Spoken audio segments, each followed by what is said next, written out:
everybody, Raven Knight here, coming at you with the second update of November. And I hate to say it, guys, this isn't a very happy update. Got some bad news that I need to share. Three main things, really. So, before we get started, your typical chill, subscribe to the channel. Subscribing really helps, and we're very close to our goal of 17,000 subs. If we get there, I'll think of something cool to do, but let's just try to get there. Please sub to the channel. It really helps out.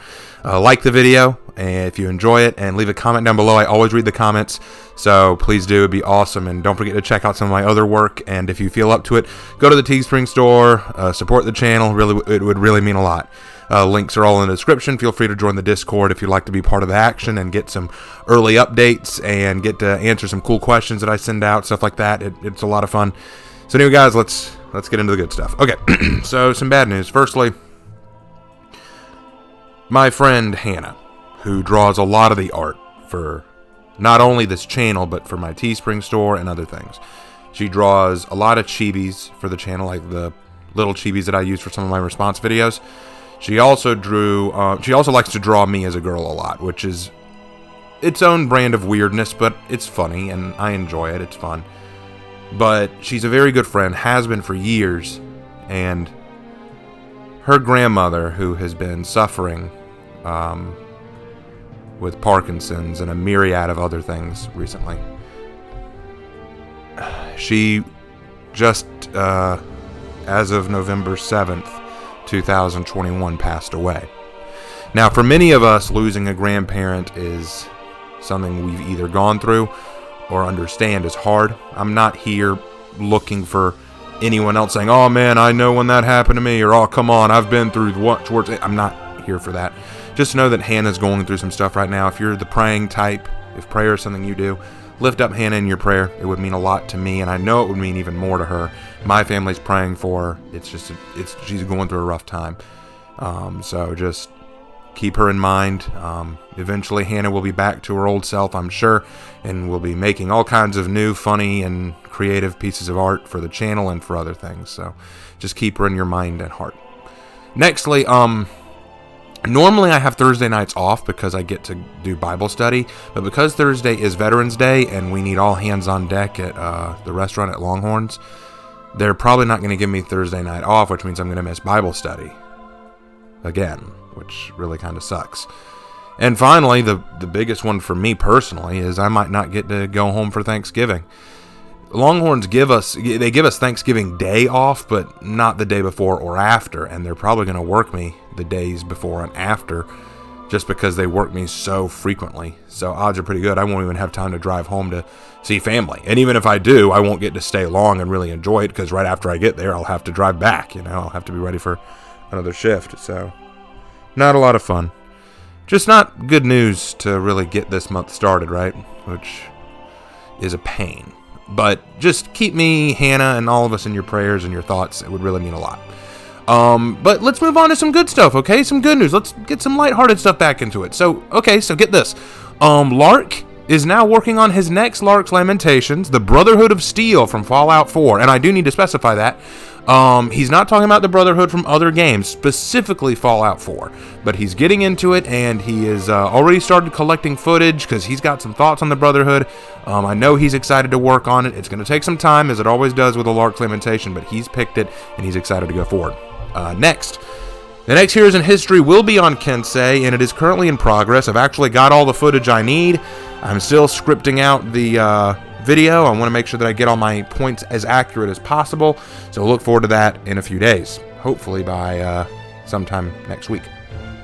Now, here's a thought. Here's a question that I wanted to ask you guys. I've been reading some of my stories on the YouTube channel. They're quick and easy because most of them I've already written before, and I'm just rereading them or re-editing them to read for YouTube. And I wanted to know, do y'all enjoy me doing that? Because right now, I think, not counting For Honor and Glory, I've done a few of my short stories. I've done the first chapter of Troy and Frost. I've done the first chapter of The Revenant King.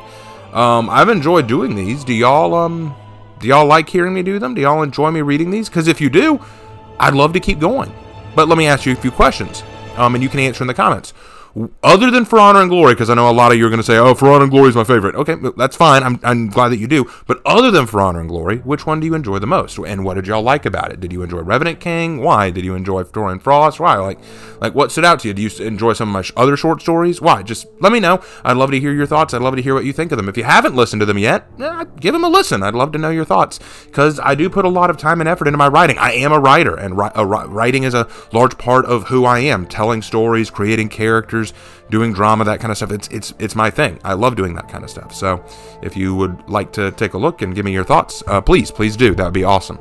On to the next subject, though. For Honor and Glory, Chapter 14 is in its drafting phase. That's right. So I am working on For Honor and Glory again. It will be out sometime.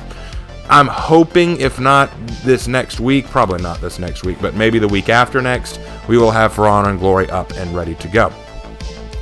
And then here's something that came up, and before I do this, I'm going to give you my initial thoughts, and then if y'all want, and tell me in the comments, I'll make a video about it. After I did my Dracula response video against extra credits, people have been asking me to give my thoughts on the death of the author philosophy of storytelling and art. The death of the author philosophy is basically this idea that the author does not matter when interpreting literature. Basically, the idea is literature is whatever you take from it, and that is valid regardless of what the author thinks. The author has no say in it.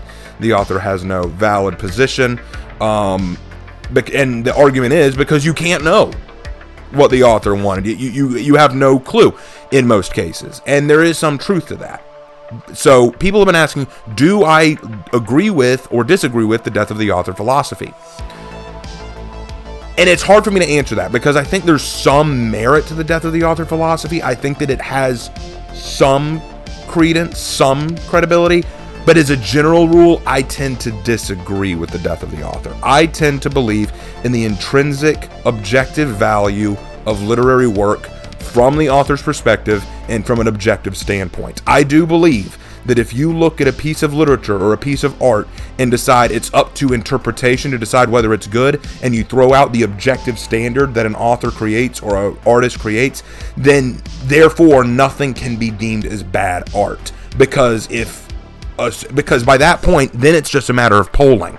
Basically, with every book released, you have to ask people, did you think the book was good or bad, and then send that vote in, and then we decide based on the vote whether or not the book was good.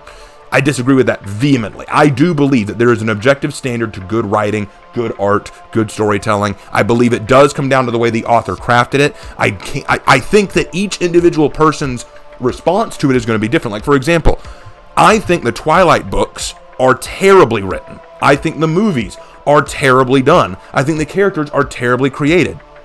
But there are some people out there who really, really like them and say they're well made. So how can one, if the death of the author thing is true, then how can either of us be right? It just comes down to personal preference. And to me, that can't work. I think it really does need to come down to, what did the author intend in the work? Does that hold up? Did their writing hold up? Was it well made? Do the themes work? Do the metaphors, allusions, connections, relationships, are they all written well and believable? I think that is not subjective. I think that's objective.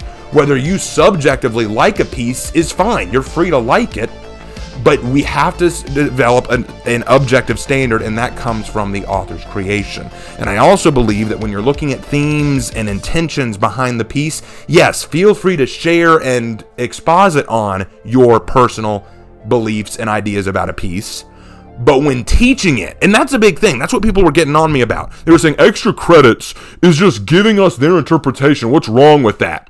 What's wrong with it is they're basically teaching you about Dracula and trying to encourage you to read it. As a teacher, you should be telling the objective intentions, themes, and motives of the book first, and then, when just talking about it in casual conversation, then talk about what you took from it. Make it clear that there's a distinction. And I think that that's a big thing I took from that. Now, if y'all want me to do a full-on video essay on that, I might, but that's just my personal thoughts on the matter. All right, let's start to wrap things up. I've been going on too long.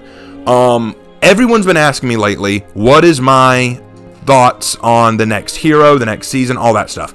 And I keep telling them the same thing. I cannot make any accurate guesses without more information, without more, stuff that I can go off of. But I will now make a prediction. It will be wrong, I can guarantee you, because most of my predictions in For Honor are wrong. But I'll make a prediction now so that people can finally get an answer to that. I think the next hero is going to be a samurai hero. I think it's going to be female gender locked, or, type 2 locked. So, For Honor, really? Anyway, it's going to be female locked because it's going to be based on Ayu from the story. Secondly, I think that this next season is going to be very Blizzard centered. Each one of the seasons so far has dealt with a different seasonal time and a different kind of weather. The first season of the year was springtime and happy and lush and plentiful. The second season was a drought, hot, heat, summertime, very, very difficult to get through. The third season was wind and rain, storms, floods, very much monsoon season, very much a lot of storms and crap. And then this next one, since we're nearing Christmas, will probably be very winter oriented. I'm guessing a blizzard, some kind of avalanche is going to sweep through Valkenheim. We're going to get frozen lakes and stuff. I'm anticipating ice baby. Okay, that's what I'm anticipating. So I don't know what that will give us, but I'm looking forward to it. And now, since this is the last week of the Halloween event and the Dead by Daylight crossover, I'm going to go ahead and give my final thoughts on the Dead by Daylight event and the Halloween event as a whole. What did I think? I really, really liked it. I'm very disappointed in only one thing. I wish that they had brought back the executions from the last 2 years, with the Revenant Slayer and the Shirio's Avenger, stuff like that. I really wanted those back so I could get them for some of the new heroes. I wanted some more of the old mask outfits back so that I could get those at a discounted price. But with that said, I liked what we got. The Dead by Daylight crossover event was fun. I liked the event. I thought it was very entertaining. It did wane on me after a few days of playing, though, just because I was kind of saying, I'd rather go play Dead by Daylight again than keep this up for much longer. But I do think that if you're going to do a crossover event with Dead by Daylight and For Honor, that was the perfect way to do it. I thought it was an immense amount of fun. It was a totally different way of playing. It forced me to think about playing the match very differently. Lots and lots of fun. I liked the minion designs. I liked the 2 mask outfits. I liked the 2 executions. I liked a lot of what was offered. It was an excellent event. I know a lot of people say, it was bad, it was trash. Don't listen to them. I think it was great. So, great job on the Halloween event, guys. I look forward to what you give us this Christmas. It's going to be very cool. And now, last but not least, story sharing time. Yay, story sharing. Okay, I've talked about a lot of stories that I've written. Let's talk about one that's never even seen the light of day. This story is an idea that I've had for months, but I've never had the time or patience to really sit down and hash this story out. But so there's no art for it. But it's one that I thought about. And some of you guys who really like the Predator series, lean forward a little in your seat. You might like this. So this is a story that I call Apex Predator. Now, before you ask, no, it has nothing to do with the actual Predator franchise, but it is an idea that I had. The whole idea is that there's this alien race. I forget what I called them now. I need to look at my notes again, which are somewhere buried deep in my files. But anyway, there's this alien race. They're a reptilian race, and their whole thing is they're basically space bounty hunters. Their whole system is built on warfare, combat, fighting, being the best that they can be. And they train up their young students to go out to the farthest reaches of the galaxy and to different planets and kill wanted aliens or dangerous feral aliens that are causing trouble. That's what they do. That's how they test themselves. Well, one day while on Earth hunting this parasitic monster alien that has infested itself into the countryside, they come across a little boy who survived the attack and is still standing defiant against them, even though he's ready to piss himself because he's like, a toddler. So one of them, an old warrior who takes a liking to the boy, sees something in his eye, says, you know what, I'll take him back. I'll take him back with us. Better to take him with us than leave him here for whatever happens. So he takes him back to their planet and decides to raise him as one of their own, which is unprecedented. This has never happened. You don't bring a human, a soft skin, to be raised by their kind. But he's adamant, and he's a well-respected leader, so they say, all right, we'll let you try it, but it's probably not a good idea. Well, he raises him, and of course he struggles, but he still wants to try. And through his training, his unique human ideas, his way of thinking, his flexibility, his adaptability, he becomes a pretty determined and skilled warrior. But as he gets older, it's time for him to take his test. It's time for him to eventually do his own, hunt. Because young warriors always have to pick their first hunt, and that's how they make their rite of passage as an adult. And he picks his hunt, and it's a hunt no one wants him to go on.